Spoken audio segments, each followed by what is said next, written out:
This statement is widely attributed to the Sultan as a reflection of his repeated warnings on unity, even though it is not a verbatim quote. You heard the Sultan of Sokoto. He told Yoruba elders a simple, sharp thing. Nigeria didn't defeat the Igbos alone. That line sounds like history, but it is also a warning. It is a reminder that what you do today can shape tomorrow. In this film, we will explain why he said it. We will show the history, the money, the politics, and the quiet danger behind the words. We will speak plainly because the truth must be clear. Why did the Sultan speak out now? Because the old balance in Nigeria is changing. People in power are making choices. Choices that push one group after another in a corner.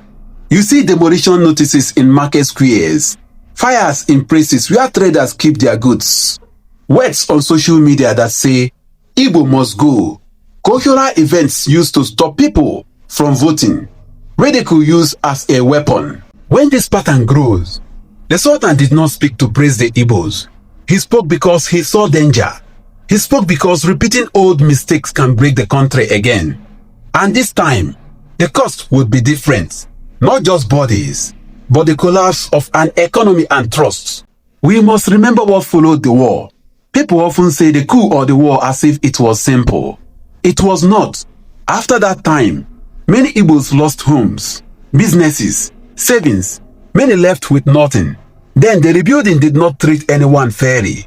Policies were put in place that hurt Igbo recovery. Some say those policies handed advantage to others who did not fight and then took wealth. This is not a call for blame alone. It is a fact. Many families in the East were denied full chance to recover after great loss.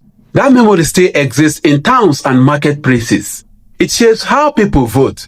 It shapes where they put their money. And it shapes how they see their place in Nigeria.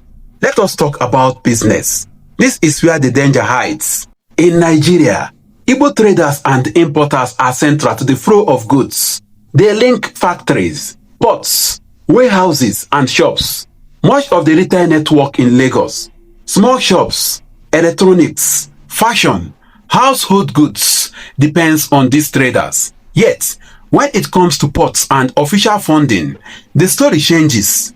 Roads, rails, and big investments often favor one city. When leaders pour money into Lagos port improvements and delay or ignore ports in the south, and east, they protect a monopoly. They keep the choke point where trade must pass. That choke point benefits those who control it. So the people who move the goods, who risk capital, and who run the markets, they pay the price.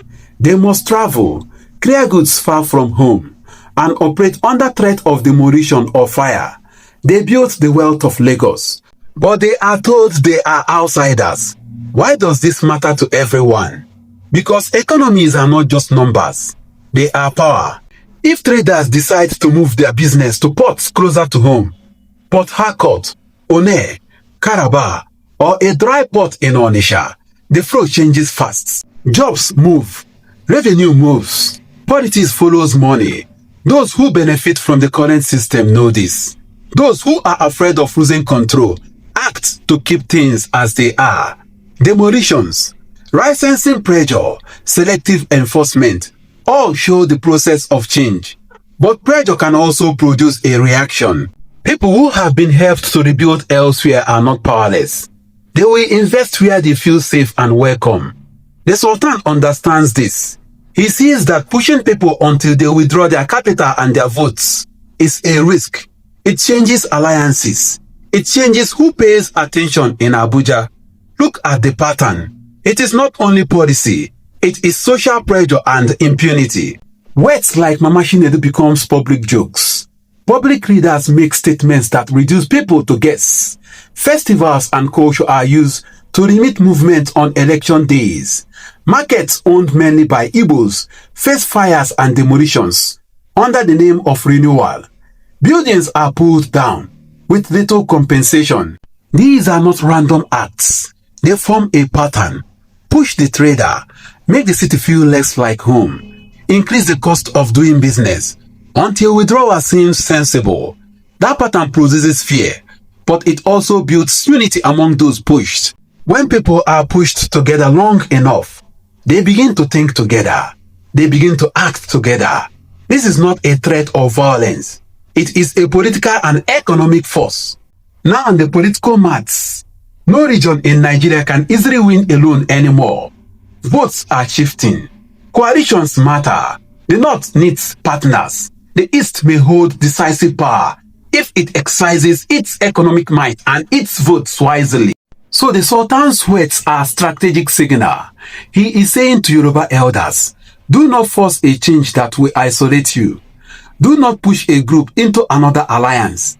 The North remembers how it fought in the past.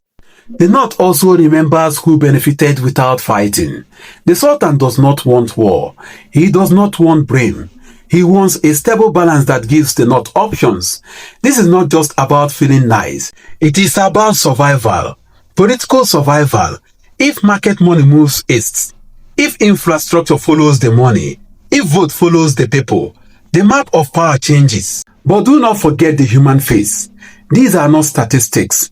These are fathers and mothers who built shops with sweat. These are women who ran stores and supported schools. These are families who saved for decades. Demolitions with no fair compensation erase years of work. Fires destroy livelihoods. Insult and exclusion wound dignity. Many of those people love Nigeria. They pay taxes. They hire staff. Yet they are told they are less entitled to safety and to their rights. That is the injustice that drives anger and resolve. That is why silence from leaders is not neutral. Silence is a choice. Hear the weight in the Sultan's words again. Nigeria didn't defeat Igbos alone. It is not a boast. It is a warning to those who think they can burn the house and still live inside it. You have built a city with their money and their labor. You can push and push, and for a time it will seem to work. But systems change. Money leaves. Royalties shift. Votes move. History will not rush to the side of those who choose to humiliate the people who raised them. If you keep forcing people to the margins, do not be surprised when they use their power, not with violence, but with withdrawal, capital withdrawal, political withdrawal, a choice to invest where they are wanted. That withdrawal will not be a dramatic fireworks. It will be a slow, steady taking away of what you have taken. And when it is complete, the question will remain, who will bear the blame of a city that stopped breathing? This is the Sultan's hidden warning. It is calm. It is final. It is for you to hear. If you care for Nigeria, listen. Protect the rights of every trader, every family, and every voter. Build ports and roads where people live, not only where power is secure. Respect dignity, and you will keep peace. Ignore dignity, and you invite long, slow consequences no one can control. This is not a threat from us. It is a fact from history. Remember it well.